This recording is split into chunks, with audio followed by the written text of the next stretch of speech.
programang ito ay rated SPG. Striktong patnubay at gabay ng magulang ang kailangan. Maaaring may masiselang tema, lengguwahe, karahasan, sexual, horror o droga na hindi angkop sa mga bata. Police escort ka pa? They need Zoe's fingerprints. What? Kaya sana Narito na nga aking mga karagdagang aabangan sa abot kamay na pangarap. Ikinagulat naman dito ni Moira nang dumating itong si Giselle na may kasamang mga pulis at nagtanong itong si Moira na kung bakit may escort pa daw itong si Giselle ng mga pulis. At dito nga na sinabi ni Giselle kay Moira na kinakailangan daw nilang makuha ang fingerprint dito ni Zoe.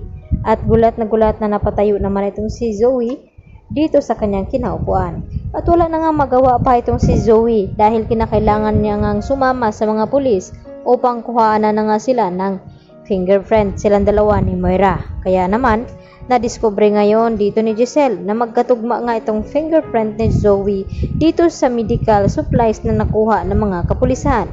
At tinanong ni Giselle itong si Moira na kung ano daw ang motibo nilang dalawa ni Zoe na kung bakit nagawa nga nilang saktan itong si Don Pepe at nagawa nilang ipakidnap.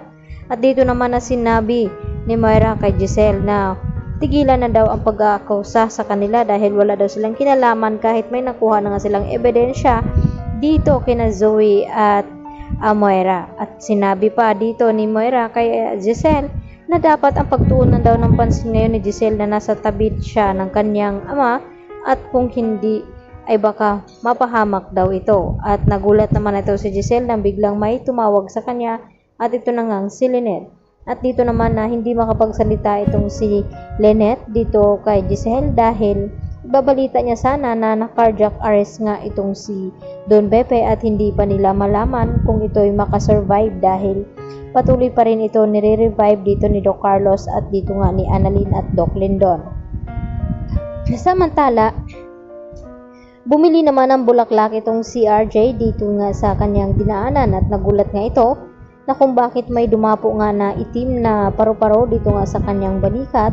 At dito naman na sinabi ng tindera na ganyan daw noon sa kanyang nangyari na may dumapo daw na malaking butterfly dito sa balikat. Hudyat daw ito na may mamamaalam sa kanyang pamilya. At hindi na nga nag-aksaya ng panahon itong si RJ kaya agad niyang iniwanan itong sukli at hindi na kinuha dahil naalala ni RJ na ang kanyang papa ay baka nasa peligro. At hindi nga siya nagkamali dahil nang dumating nga itong si RJ dito sa East Ridge Hospital ay ito na nga ang kanyang naabutan na nire-revive na nga itong kanyang ama na si Don Pepe. At hanggang pag-iyak naman ang ginawa dito ni Annalyn dahil sa akala ni Annalyn na talagang recovery na nga itong kanyang lolo dahil sa nung nilapitan niya nga ito at kinausap ay nagawa ng pisilin dito ni Don Pepe ang kanyang kamay.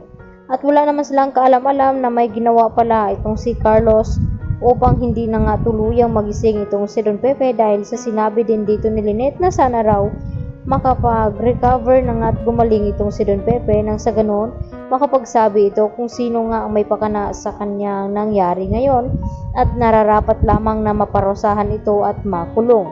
Kaya agad na gumawa ng aksyon itong si Carlos nang sa ganoon ay hindi magkatotoo ang hinihiling dito ni Lynette dahil kapag nalaman niya na itong si Zoe ay anak pala ni Carlos at nagsisinungaling ito ay talagang may kalalagyan din itong si Carlos at alam din nito na nakipagsabwatan pa ito kay Moira. Lalo pat itong si Carlos ang may dala ng mga medical supplies dito na para kay Zoe na gamutin niya nga dahil sa nabaril nga ito ni Don Pepe nung ito'y tatakas sana. Kaya naman lumabas na nagka-match nga itong fingerprint ngayon ni Zoe dito sa mga nakuhang medical supplies. At wala na nga lusot itong si Zoe dahil may matibay na ebidensya itong mga pulis na pinapanghawakan nila ngayon laban dito kay Moira at dito nga ni Zoe. At mariin naman na gusto mangyari dito ni Giselle na maparusahan itong mag-ina na sina Zoe at itong si Moira dahil sa kanilang ginawa dito nga kay Don Pepe. Kaya naman ang ating patuloy na pakaabangan bukas mga kapuso, dito lamang yan sa abot kamay na pangarap. At yan lang po at marami pong salamat sa inyong pananatiling panonood dito sa aking munting channel. Hanggang sa muli, maraming salamat. Bye-bye!